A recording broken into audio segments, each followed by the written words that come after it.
একবারও কি ভেবে দেখেছেন কেমন করে একজন নারী পুরো জাতির হৃদয়ে এমন অটুট জায়গা করে নেন যে তার অসুস্থতার খবরে থমকে যায় পুরো বাংলাদেশ?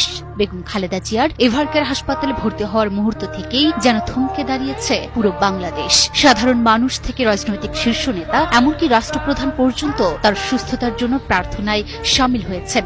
আমার এই স্বজনহীন জীবনেও দেশবাসী আমার স্বজন।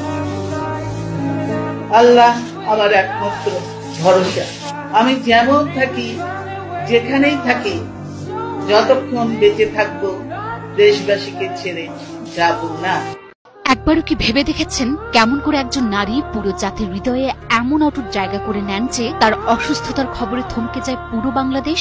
বেগম খালেদা জিয়ার এভারকেয়ার হাসপাতালে ভর্তি হওয়ার মুহূর্ত থেকেই যেন থমকে দাঁড়িয়েছে পুরো বাংলাদেশ। সাধারণ মানুষ থেকে রাজনৈতিক শীর্ষ নেতা এমনকি রাষ্ট্রপ্রধান পর্যন্ত তার সুস্থতার জন্য প্রার্থনা